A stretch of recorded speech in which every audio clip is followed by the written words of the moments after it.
What's good, YouTube? You're back on S Motorsports. Today, we're at Minnesota State University, and we're putting the Camaro on the dyno.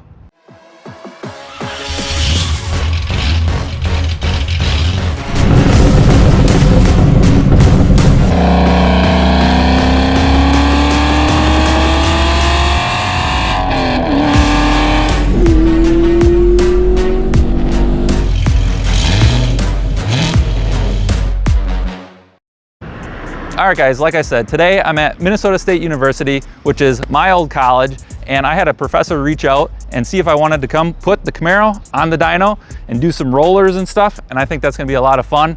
And then hopefully stay tuned for the next video as we will kind of give a little tour of the school as well and the program that I went through and how it's changed and all the new facilities they have here at MSU. So today, like I said, we're gonna be putting the Camaro on the dyno and finally getting to do a proper tune and hopefully make the most amount of power. I'm gonna try doing a few changes here and there in the tune.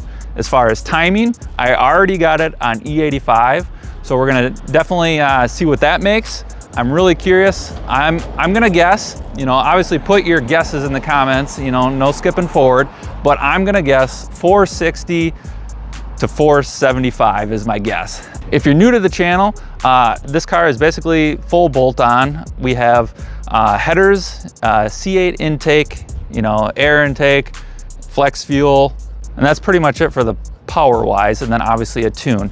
So the exhaust is stock muffler in the back, but then, you know, speed engineering headers. We are on a Mustang dyno, and my professor corrected me that in the last video that I shot, that we think that the Mustang dyno is the more stringent one of the two between that and like Dyno Jet. But we'll find out. Like I said, I'm hoping for like 470. I think that would be a good number. I think that would make me pretty happy. So we're gonna see what it does. So we're gonna get it strapped up and we'll pick up once it's on the rollers and start making some fun noises. We already got in trouble. All right, guys, we are here in the dyno room. We got Paul, my old professor. So he invited me back. We're gonna start dynoing the Camaro here. And maybe you could tell us a little bit more about the dynamometer and what we kind of use that for at school here and whatnot. Sure.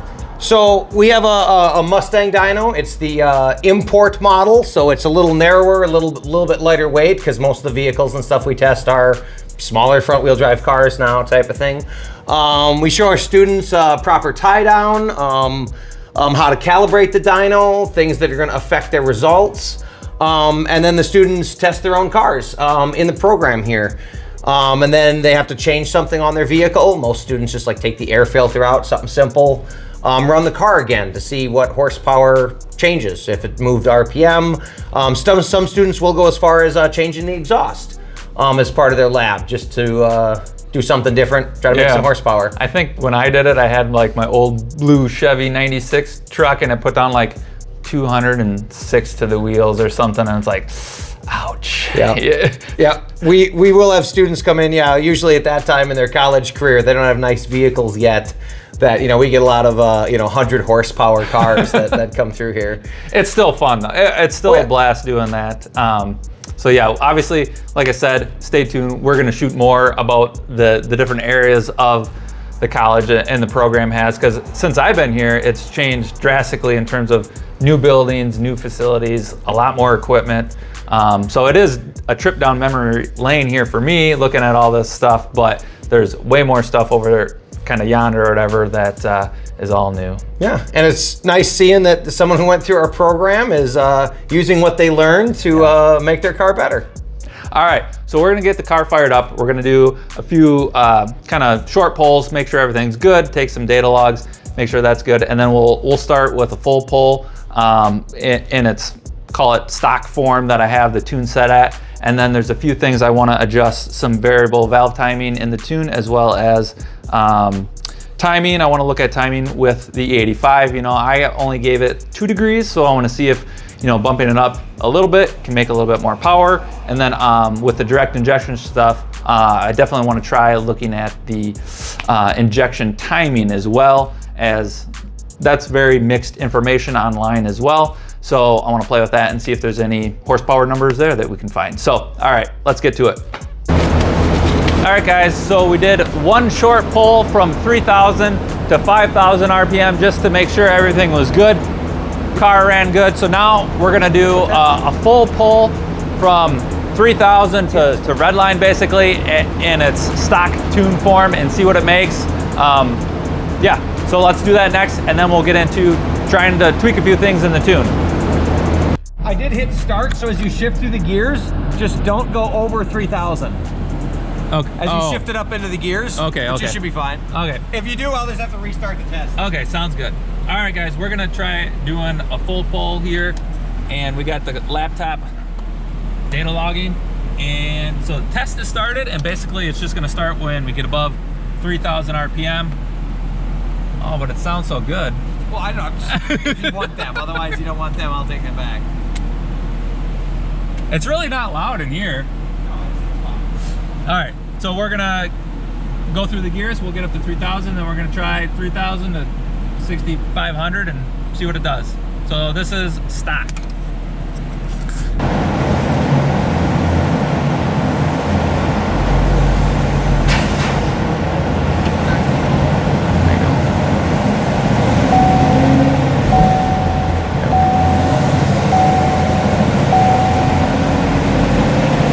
Might as well go track mode, right?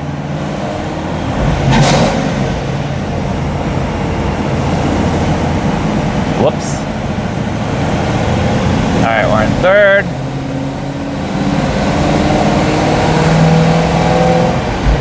All right, we're in fourth. All right.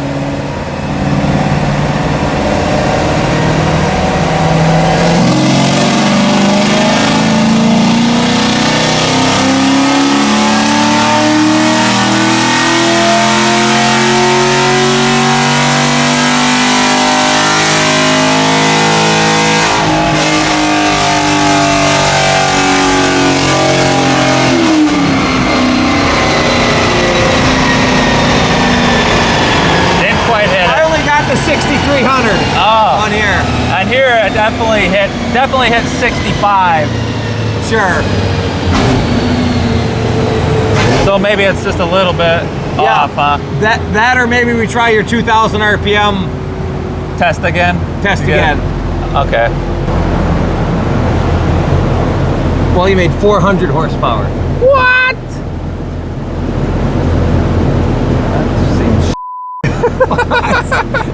That's why I was, when you think 550 at the motor, my mind I was taking 100 horsepower off of that for the 15 to 20% loss is what I thought you would make if your motor was 550. Is that corrected or uncorrected? That's corrected. That's corrected. Yep. I was thinking once we get up that 400 horsepower if we have an issue with traction, but you got sticky tires on here. Yeah.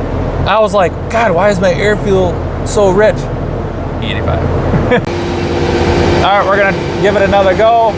3,000, we reset the RPM because we were off just a little bit, so we're gonna try it again in the stock form, or base tune, call it, see what it does.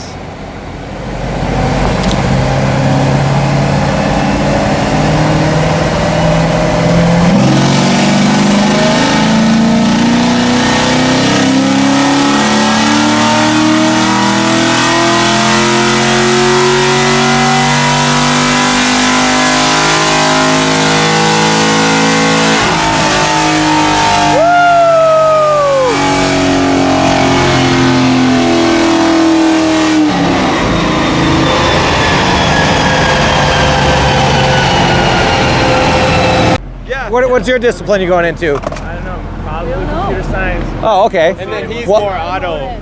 Oh, wow, perfect. There we go. So, you know, well, you might like computers now until you realize all the cool stuff we do playing with cars. So, he actually has his own YouTube channel. A graduate from our program. Sound good? And he, and walking over there, he goes, it's either a Camaro or whatever. And he knew it, nailed it. So that's pretty good by sound. He just came back to make a little video and measure horsepower of his car. Now we're gonna make some changes. Yeah. That's cool. Why? Well, if you're interested in automotive, let me just step inside for a bit. We gotta wait for this to cool down a little bit anyway. Yeah, here, I got, Here. it's S Motorsports.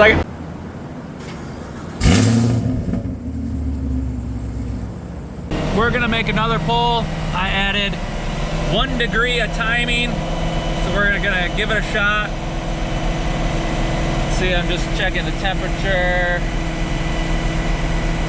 We're at 190, so the car's warmed up. I think we're good to go. Let's give her.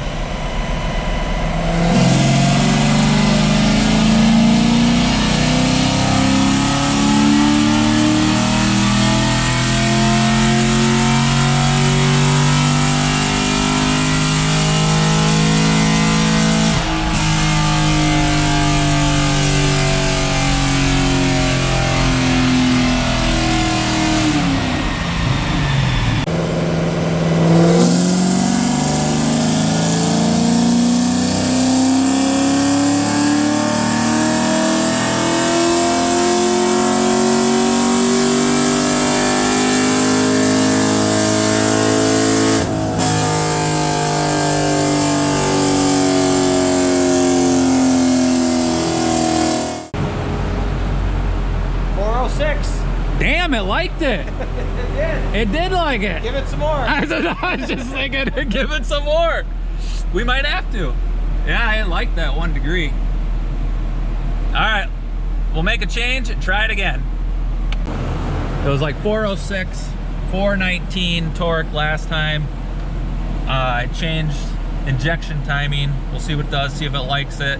I left timing, ignition timing the same as I was basically just tickling the knock sensors in one spot. So I think it's probably done there. 3 degrees is pretty typical, I think. So I'm happy with that. So we're gonna give it a try now, just letting the car warm up a little bit, and then give it another pull and see if it likes the injection timing mod. So, all right, let's get it up to speed. All right, let's go.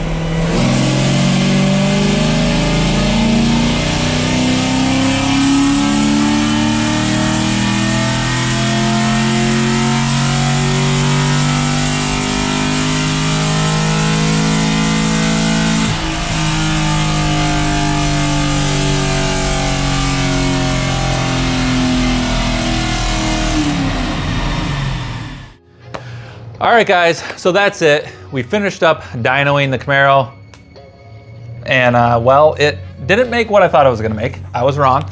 We ended up with what, it was 406 horsepower to the wheels and 419 torque, yeah, something like that. So quite a bit lower, but something to note, we was gonna have Paul talk a little bit about this specific dyno, and kind of, you know, we see a lot of different dynos on YouTube, and horsepower numbers are different.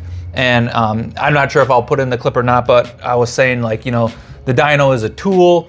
Ideally, you know, if you'd make any changes, you'd want to bring it back to the same dyno. You know, other stuff on YouTube is using, you know, maybe uncorrected, or, you know, Yep. And so then it kind of goes out the window.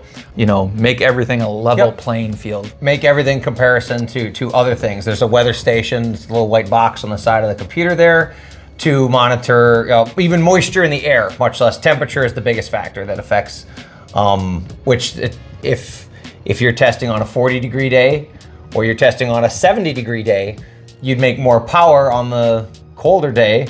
But if you want to compare that to the power you made on a 70-degree day, there's a correction factor, and this is all automatically corrected, all in there. And maybe you can explain this dyno versus a dyno jet, because that's probably the biggest difference in terms of, you know, the different numbers you see online. Correct. Some people just see a dyno as a dyno. This is a Mustang dyno, but the main thing is this is a big steel roll, that's the dyno, but it also has a power absorber, which is called an eddy current. It's like a giant alternator. The more electricity you put into it, the more resistance it holds it back.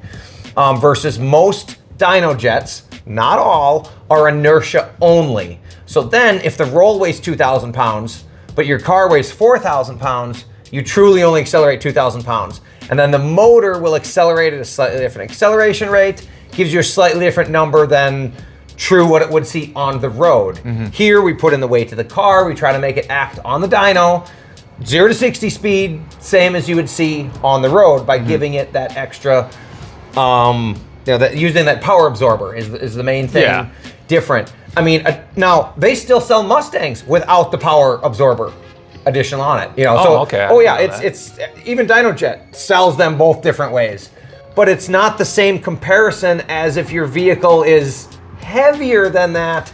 The motor acts a little different. Yeah, and that's kind of what maybe we were talking about a little bit off camera before, where, you know, the engine might take in air a little bit different. You know, you're not going to have maybe, you know, if you're getting knock or something like that, the engine's not going to react the same versus a quicker pull. And so one thing I thought of when you were talking is basically when I dynoed the Trans Am, it was on a Dynojet, you know, it's just in a trailer, and that pull happened really fast, you know, and it's like, yeah, it gave me a number and it was good, but it didn't really maybe act the way it would on the road. Most of those trailering dynos are inertia only. Yep. Because otherwise you need a generator to create, you know, 200 volts or 400 volts of resistance. Correct me if I'm wrong, my perspective is like this type of setup with the eddy current dyno, it would be more accurate because you're simulating how the engine would act on the road. True. And you know, from a like stop sign load. Yeah, and I will say, in fourth gear, I mean, it felt like you were driving the car. You know, it wasn't like you're going up to 140 miles an hour. In fourth gear. I mean, I never see that on the road. You know what I mean. But yeah, I mean, it was a lot of fun. So we're gonna wrap up this video for today. Hopefully it was educational. Hopefully you enjoyed seeing the Camaro on the dyno and getting some numbers on it actually. The biggest change really was just the spark timing. I added 1 degree. I was happy with that. Like I said, we were just tickling the NOx sensors. So I ended up with like 27, I think, degrees total with 60% ethanol content. I should say that too. It was like 62%. So I'm pretty happy with that, having the tune dialed in. Next, Paul's gonna take me on a tour. We're gonna see the facilities. So stay tuned for the next video as we'll kind of give a tour of the, you know, not only the dyno, we got more dynos in the other building, as well as a lot of other fun stuff. Maybe we can see the flow bench. Sure. A lot of other fun toys here that you get to play with. So yeah, till next time, peace.